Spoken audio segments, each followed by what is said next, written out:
Hello there, and congratulations. This is Aimie Peregrine, and I'm very pleased to have the opportunity to speak to you today.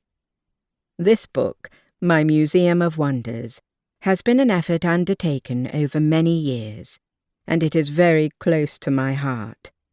It is an effort to guide and aid peculiars whom I will never have the opportunity to meet, and it is my great hope that it will save them from all manner of misery and misfortune. Now, there were a few bits I was quite fond of, which ultimately could not be included in the final book, for reasons of space. I'd like to share them with you here.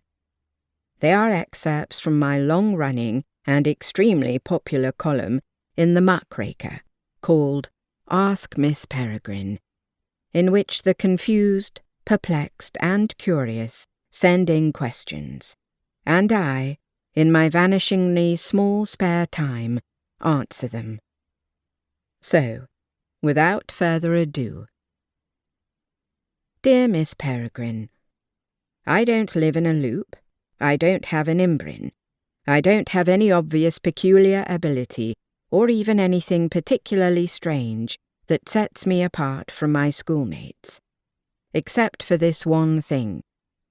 Sometimes, after a large dinner eaten late at night, especially a dinner of fish, I will wake up just before dawn in a state of complete physical paralysis to find that my bedroom is filled with cats.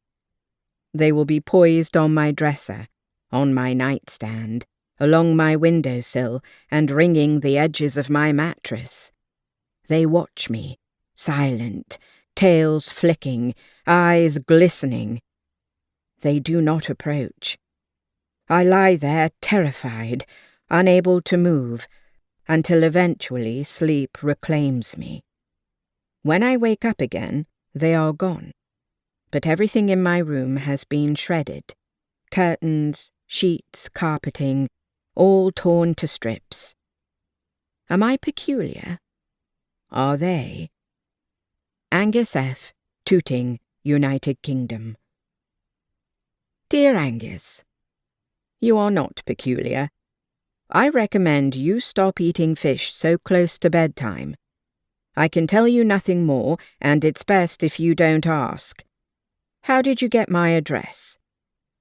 Very peculiarly yours, Aimie Peregrine. Dear Miss Peregrine, well, I screwed up. For several years I lived in a loop in Boston. I get along with normals and can pass for normal with no problem. I still talk to my normal family, though of course they don't know I'm peculiar. I even have a totally normal job, loading coffins into the cargo holds of commercial airliners. Did you know that most flights have at least a few post-mortal passengers on board, knocking around with the luggage? Anyhow, I started dating one of my co-workers, and in what seemed like no time at all, I fell in love.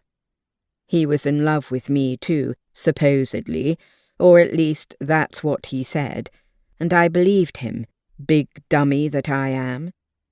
Well, long story short, one day he got suspicious about where I lived and what my situation was, because I could never tell him the truth, and he thought I was deceiving him. He followed me back to my loop, without me knowing, then saw me disappear into the manhole cover next to the Dunkin' Donuts on Worcester Street, and not come out again. He starts banging on it and yelling, making so much racket that finally my imbrin has to come out and memory wipe the guy. I'm begging and pleading with her not to, but she has to do it. And in the end, you know, I get it. It was my screw-up. That tore me up pretty good.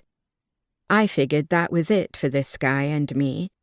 I quit my job because I didn't think I could stand seeing him anymore, with him not remembering who I was and everything.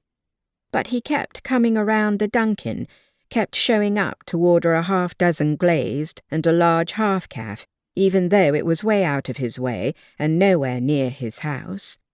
And once I caught him just staring at the manhole cover, crying and looking confused. It broke my heart so much, I finally went and talked to him to see if he'd remember me. He didn't, not really. But you should have seen the way he lit up from the inside when we started talking. Like he still loved me, even though he didn't remember me. Like we were meant to be, I caught myself thinking. Dumb. I couldn't help myself. I loved his little nose and the freckles on his hands, and the way his eyes crinkled at the edges when he smiled at me, which was all the time, because he came every day and I saw him every day. And then I started seeing him, again. I figured any guy who could fall in love with me twice was a guy worth having in my life. My Imbrin warned me not to and said I was endangering the safety of our loop. So I moved out. I knew it would age me forward a few years. I didn't care. I wanted to be with him, and I didn't want to have to lie and have a secret life, because that's what messed up everything last time. Or so I thought.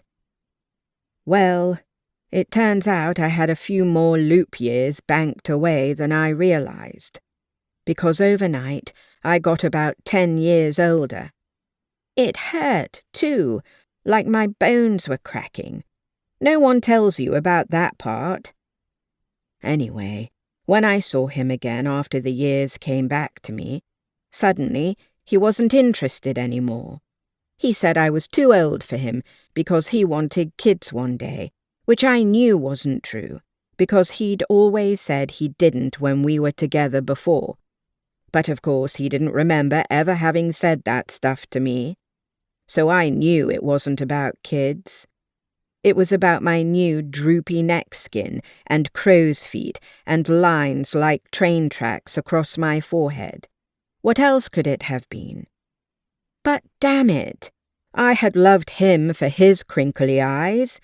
Why couldn't he love me for mine? It's over between us, obviously. So I'm out a guy, a job, a loop, and 10 years of my youth. My question is, can you memory wipe the part of my brain that still thinks about him? Because if not, I think I might have to try scooping it out with a plastic spoon. If that's not possible, would it be okay if my transmorphographist friend, Tiny, turned him into a vole? Yours in Heartbreak, Addie K., Roxbury, Massachusetts. Dear Addie, I'm very sorry to hear about your romantic troubles, but apparently you haven't read my column devoted to this very topic. Whatever you do, don't fall in love with them. Them meaning normals. That said, I have heard of 1 or 2 successful peculiar normal relationships, but they are quite rare, and in both cases, the peculiar was not living in a time loop and had no debt of banked away years to repay. I'm afraid I cannot allow your friend to turn this man into a vole, however disappointing a specimen he has turned out to be, and I also cannot allow you to be memory wiped. If your love for him was sufficiently all-consuming, it wouldn't have the desired effect anyway. You would still pine for him, only the object of your pining would become clouded and obscure, and there is a very real danger that you would spend the rest of your life consumed by ennui, gazing uselessly out windows and smoking French cigarettes. I suspect he loved you very much, and he would have loved you despite your crow's feet, etc., and his sudden, seeming change of heart had more to do with fear than revulsion. He had only known you, re-known you, I should say, a short time, and much of his feeling for you was a holdover from your previous interactions. When your appearance changed overnight, part of his tether to the you he knew before was severed. But perhaps not all of it. I would not normally counsel someone to pursue a normal in any romantic capacity. But you could try this. Have your Imbrian wipe his memory a second time, gently, so as not to cause involuntary drooling, and get to know him again. This time, your appearance will remain constant, and this time, if your love blossoms again, it too may remain constant. If not, Tiny has my permission to transmorphography him into a vole. Very peculiarly yours, Aimie Peregrine.